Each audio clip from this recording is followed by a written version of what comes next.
سبحان اللہ سبحان اللہ۔ اور آپ حضرات بہت ہی اچھا پروگرام سننے کے لیے تیار ہو جائیے۔ اب آپ حضرات کے سامنے سوال و جواب ہوں گے۔ سوال کرنے کے لیے ہمارے جامعہ کے بچے اور جواب دینے والے بھی جامعہ ہی کے طالب علم ہیں۔ سوال کرنے والے محمد حسن رضا جو جماعت ثانیہ میں پڑھ رہے ہیں، اور مفتی صاحب جو ہوں گے وہ محمد ارقم جو جماعت سادسہ میں تعلیم حاصل کر رہے ہیں۔ میں دونوں بچوں سے گزارش کروں گا وہ تشریف لائیں اور آج کے سوال و جواب کا یہ پروگرام تمام سامعین کے سامنے پیش کریں اور تمام سامعین سن کر محظوظ ہوں۔ یہ جو مہر میں ہے حرارتیں یہ تیرا ظہور جلال ہے، یہ جو مہر میں ہے حرارتیں یہ تیرا ظہور جلال ہے، یہ جو کہکشاں میں ہے روشنی یہ تیرا غبار نعال ہے، اور وہاں فاصلوں کی زیادتی سے عنایتوں میں کمی نہیں، وہاں فاصلوں کی زیادتی سے عنایتوں میں کمی نہیں، کوئی دور رہ کر اویس ہے کوئی پاس رہ کے بلال ہے، کوئی دور رہ کر اویس ہے کوئی پاس رہ کے بلال ہے۔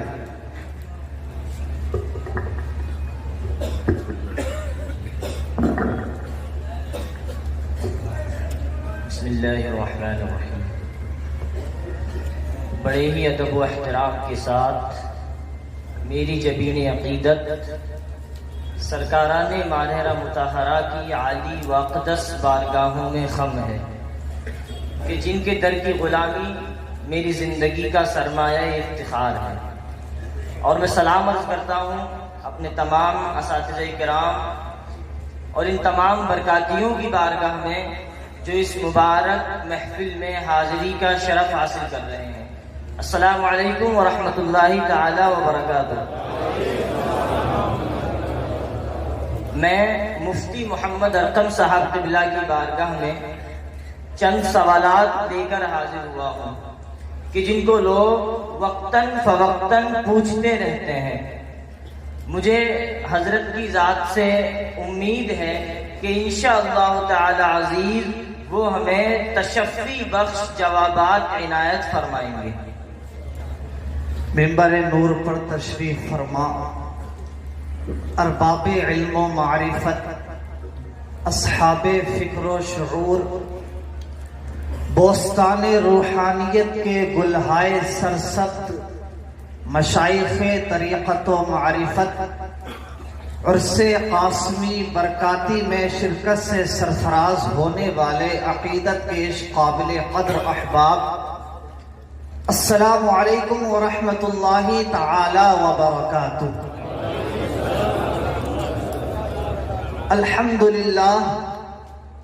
الحمدللہ رب العالمین، والصلاة والسلام على خاتم الأنبياء والمرسلين وعلى آله وأصحابه الغر المحجلين، أما بعد فأعوذ بالله من الشيطان الرجيم، بسم الله الرحمن الرحيم۔ قال الله تبارك وتعالى في القرآن المجيد، فاسألوا أهل الذكر إن كنتم لا تعلمون۔ وقال رسول الله صلى الله عليه وسلم، طلب العلم فريضة على كل مسلم۔ صدق الله مولانا العظيم وصدق رسوله المنعام الکریم۔ ایک مرتبہ درود پاک پڑھیے، اللہم صلی علی سیدنا و حبیبنا و مولانا محمد مبارک وسلم، صلو علیہ صلاۃ و سلام علیک یا رسول اللہ صلی اللہ علیہ وسلم۔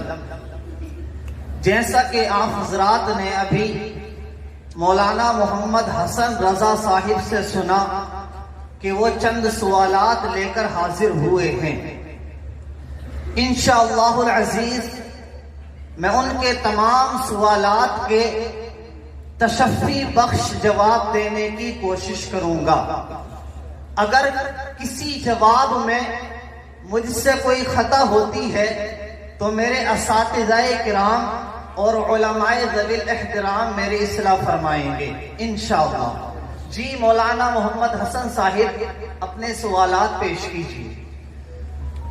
مفتی صاحب قبلہ کی بارگاہ میں میرا سب سے پہلا سوال یہ ہے کہ بعض لوگ کہتے ہیں کہ اوپر والا جیسا چاہے گا ویسا ہوگا، اور کہتے ہیں اوپر اللہ ہے نیچے تم ہو، اس طرح کہنا کیسا ہے؟ یہ سب جملے گمراہی کے ہیں، مسلمانوں کو ان سے بچنا نہایت ضروری ہے۔ ہاں ایسا کہنا چاہیے کہ جیسا اللہ تعالی چاہے گا ویسا ہو۔ ماشاءاللہ، حضرت نے بہت اچھا جواب عنایت فرمایا۔ میرا اگلا سوال یہ ہے کہ نبی کس کو کہتے ہیں؟ نبی اس بشر کو کہتے ہیں جسے اللہ تعالی نے ہدایت کے لیے وحی بھیجی ہو۔ ماشاءاللہ۔ حضرت آج کل دیکھا جاتا ہے کہ بعض لوگ ہمارے پیارے نبی صلی اللہ تعالی علیہ وسلم کی شان میں گستاخیاں کرتے ہیں، گستاخیاں بھرے الفاظ بولتے ہیں، تو اس بارے میں بھی ارشاد فرمائیں کہ اگر کوئی شخص ہمارے پیغمبر صلی اللہ تعالی علیہ وسلم کو نہ مانے یا ان کی توہین کرے تو وہ کیسا ہے؟ جو شخص ہمارے آقا صلی اللہ علیہ وسلم کو خدا کا رسول نہ مانے یا ان کو زبان سے خدا کا رسول مان کر ان کی شان میں بے ادبی اور گستاخی کرے وہ کافر ہے۔ حضرت یہ سوال بھی بہت اہم ہے اور اکثر مخالفین کی جانب سے بڑے زور و شور سے اچھالا جاتا ہے۔ اس بارے میں بھی ارشاد فرمائیں کہ نماز تو اللہ تعالیٰ کی عبادت ہے، پھر نماز میں رسول خدا صلی اللہ تعالی علیہ وسلم پر سلام کیوں بھیجا جاتا ہے؟ جی ماشاءاللہ، یہ سوال آپ نے بہت اچھا کیا ہے، اور بد مذہب ہماری عوام اہل سنت سے، بھولی بھالی عوام سے یہ اعتراضات کرتے رہتے ہیں اور ان کے عقیدے کو خراب کرنے کی کوشش کرتے ہیں۔ تو اس کا جواب یہ ہے کہ اللہ تعالی کی یہی مرضی ہے۔ اللہ رب العزت اپنے بندے کی اس نماز کو قبول فرماتا ہے جس نماز میں پیارے آقا صلی اللہ علیہ وسلم پر سلام بھیجا جائے۔ ماشاءاللہ، حضرت مفتی صاحب نے بڑا ہی تشفی بخش جواب عنایت فرمایا۔ میرا اگلا سوال یہ ہے کہ کیا قرآن کی ہر سورت پر ایمان لانا ضروری ہے؟ جی ہاں، قرآن کریم کی ہر سورت، ہر آیت پر ایمان لانا ضروری ہے۔ جو شخص قرآن کریم کی ایک بھی آیت بلکہ ایک بھی لفظ کا انکار کرے تو وہ مسلمان نہیں ہے بلکہ کافر ہے۔ ماشاءاللہ۔ اگلا سوال عرض کرتا ہوں کہ اللہ تعالیٰ نے جیسا ہماری تقدیر میں لکھ دیا ہے کیا ہمیں مجبوراً ویسا ہی کرنا پڑتا ہے؟ جی نہیں، اللہ تعالی کے لکھ دینے سے ہمیں مجبوراً ویسا نہیں کرنا پڑتا، بلکہ ہم جیسا کرنے والے تھے اللہ رب العزت نے اپنے علم سے ویسا ہی لکھ دیا، اور یہ مسئلہ تقدیر کا ہے۔ علماء فرماتے ہیں کہ تقدیر کے مسئلے میں بحث نہ کرنا چاہیے۔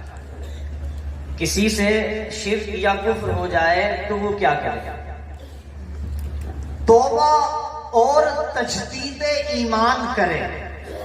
اگر بیوی والا ہے تو دوبارہ نکاح کرے، اور اگر مرید ہے تو تجدید بیعت بھی کرے، یعنی اپنے مرشد کی بارگاہ میں حاضر ہو اور دوبارہ مرید ہو۔ آپ لوگ ذرا توجہ فرمائیں، یہ مسئلہ بھی بہت اہم ہے۔ ہماری عوام میں اکثر لوگ اس بلا میں مبتلا ہیں، اور خاص کر نوجوان طبقہ۔ تو اس بارے میں بھی ارشاد فرمائیں مفتی صاحب کہ گھٹنے کھول کر لوگوں کے سامنے نہانا کیسا ہے؟ جی ماشاءاللہ، آپ نے یہ بہت اچھا سوال کیا ہے۔ دیہات میں اکثر یہ دیکھا جاتا ہے کہ لوگ جو راستوں میں سرکاری نل وغیرہ بنے ہوئے ہوتے ہیں وہاں ایسے ہی گھٹنے کھول کر نہا رہے ہوتے ہیں، یا شہروں میں بھی اب سوئمنگ پولز کے اندر لوگ ایسے ہی گھٹنے کھول کر نہا رہے ہوتے ہیں، تو اس کا جواب یہ ہے کہ لوگوں کے سامنے گھٹنے کھول کر نہانا سخت گناہ اور حرام ہے۔ خطبے کی اذان کا جواب دینا کیسا ہے؟ خطبے کی اذان کا زبان سے جواب دینا جائز نہیں۔ میرا اگلا سوال یہ ہے کہ مسجد کا کوڑا کہاں ڈالنا چاہیے؟ مسجد کا کوڑا ایسی جگہ ڈالنا چاہیے جہاں ناپاکی نہ ہو۔ مفتی صاحب اس بارے میں بھی ارشاد فرمائیں کہ قبروں کی زیارت کب کرنا چاہیے؟ قبروں کی زیارت ہفتے میں ایک دن کریں،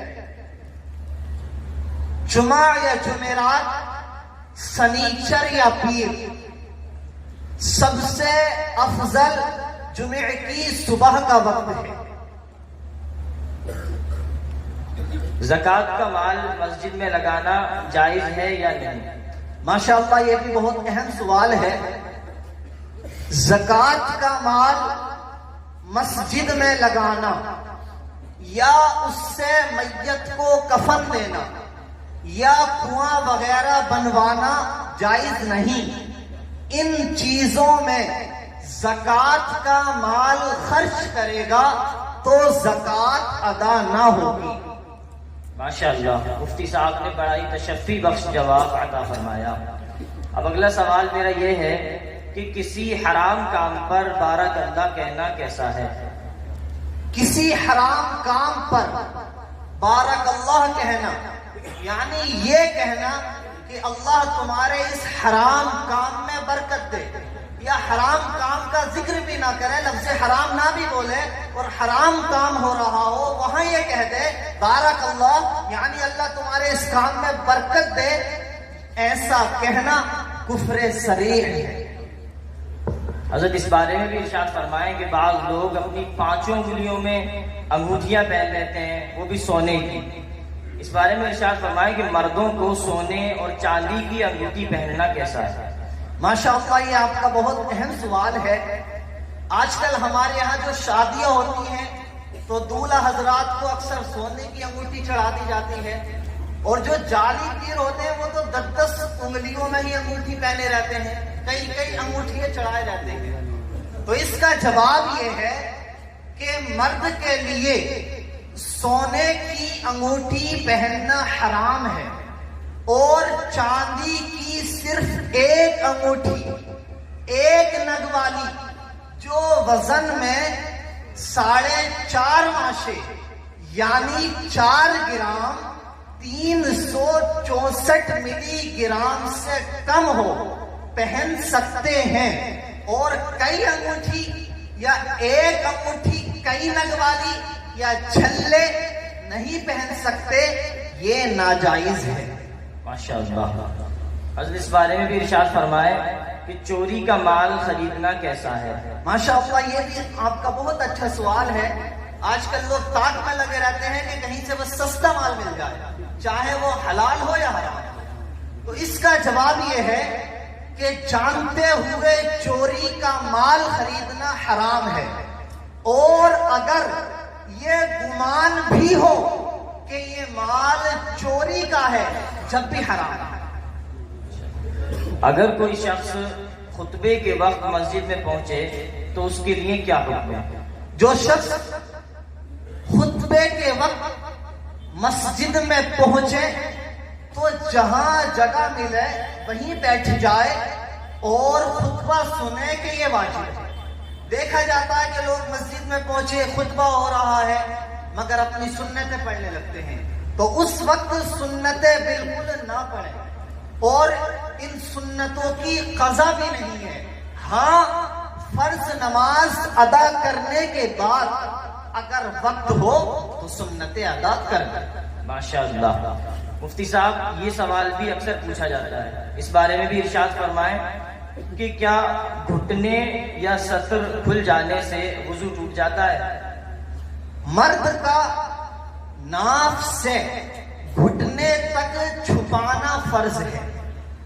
عوام میں جو مشہور ہے کہ گھٹنے یا سطر کھل جانے سے وضو ٹوٹ جاتا ہے، یہ بے اصل ہے.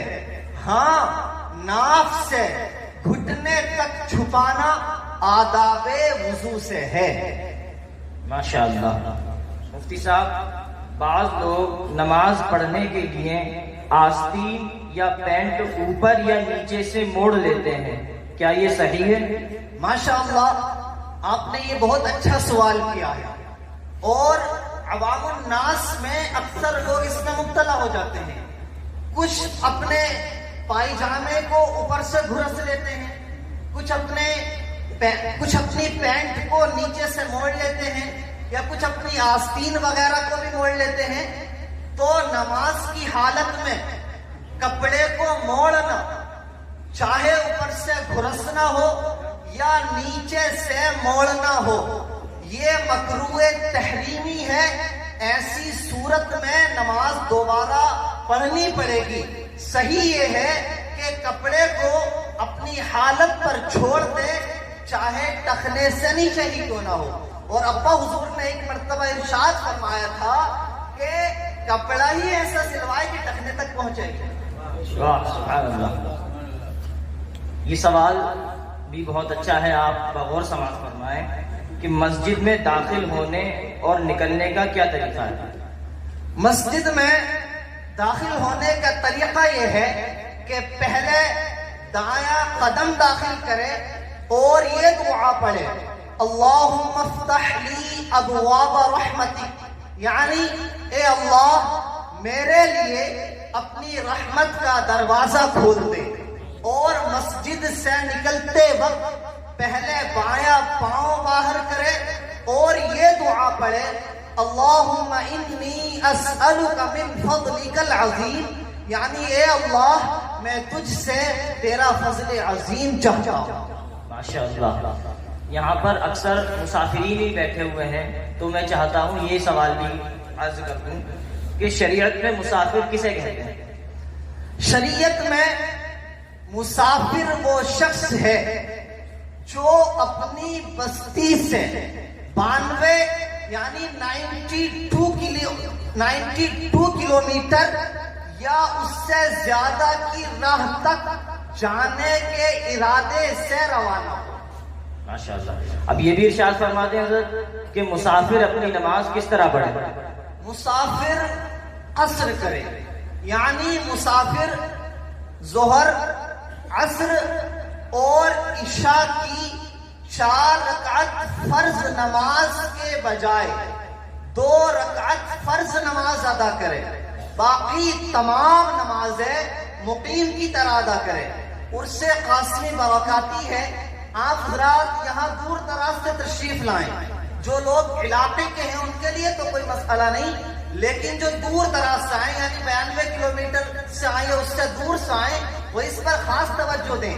اگر وہ امام کے پیچھے نماز پڑھ رہے ہیں تب تو امام ہی کی طرح ادا کریں، لیکن اگر وہ ظہر کی نماز یا عصر کی نماز یا عشاء کی نماز تنہا ادا کر رہے ہیں تو وہ 4 فرض ادا نہ کریں بلکہ 2 رکعت فرض ادا کریں.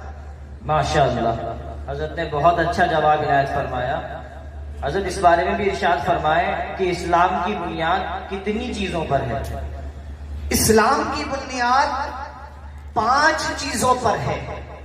پہلی، کلمہ طیبہ کا زبان سے اقرار کرنا اور دل سے تصدیق کرنا.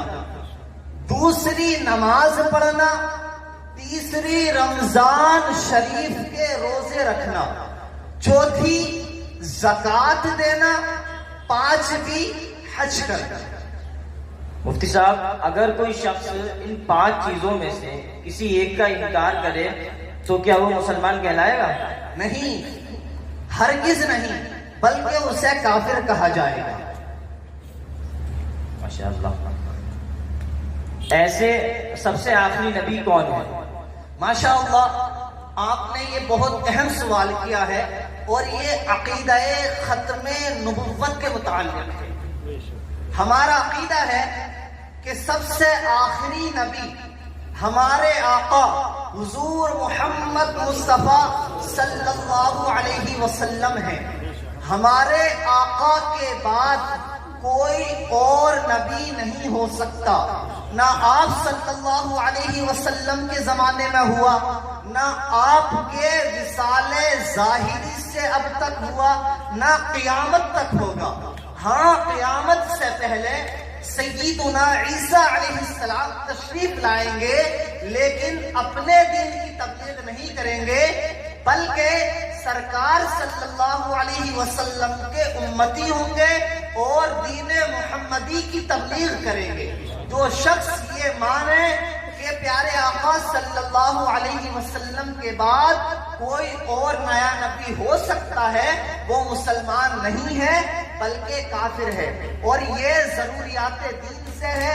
ہر مسلمان کو اس عقیدے کا پتہ ہونا ضروری ہے. لہذا اس بات کو تمام حضرات راسخ کر لیں کہ ہمارے نبی سب سے آخری نبی ہیں. ہمارے نبی کے بعد کوئی اور نیا نبی نہیں ہو سکتا. ماشاءاللہ. حضرت اس بارے میں بھی ارشاد فرمائیں، کیا عصر کی نماز کے بعد قرآن کریم کی تلاوت کر سکتے ہیں؟ ماشاءاللہ، یہ آپ نے بہت اچھا سوال کیا ہے. بہت سارے لوگ اس میں الجھے رہتے ہیں کہ عصر کے بعد تلاوت کریں یا نہ کریں. اس کا جواب یہ ہے کہ عصر کی نماز کے بعد قرآن کریم کی تلاوت کرنا بلا کراہت جائز ہے. البتہ غروب آفتاب کے 20 منٹ پہلے سے لے کر غروب آفتاب تک تلاوت نہ کرنا بہتر ہے. ماشاءاللہ. حضرت مفتی صاحب قبلہ کی بارگاہ میں میرا آخری سوال یہ ہے کہ اپلے، جنہیں کنڈے بھی کہا جاتا ہے، شاید ماہرہ میں کنڈے ہی کہتے ہیں، تو اپلے جو کہ گوبر کے ہوتے ہیں، ان کو جلا کر کھانا بنانا کیسا ہے؟ اپلے، جنہیں دیہات میں کنڈے ہی کہا جاتا ہے عموماً، اور یہاں مہریرہ کے آس پاس بھی ہم نے سنا ہے کنڈے ہی کہا جاتا ہے، تو اپلے جلا کر کھانا بنانا جائز ہے، کوئی حرج نہیں. ماشاءاللہ. مفتی صاحب نے ہمارے تمام سوالات کے تشفی بخش جوابات عنایت فرمائے.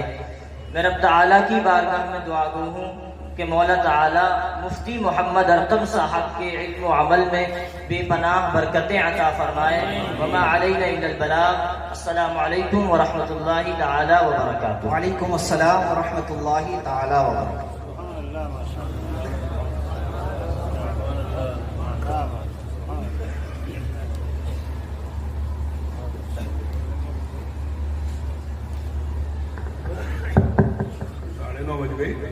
انشاءاللہ تعالیٰ ارادہ یہی ہے کہ 11 بجے تک پروگرام ختم ہو، پھر قرآن گھر کا افتتاح ہوگا. آئیے آپ دعوت دی جائے. حضرت بقار رشید صاحب کو ادھر تشریف لائیں، آپ تشریف فرمائیں. نعرہ تکبیر، نعرہ رسالت، نعرہ رسالت، خزانہ حضور صاحب و برکات.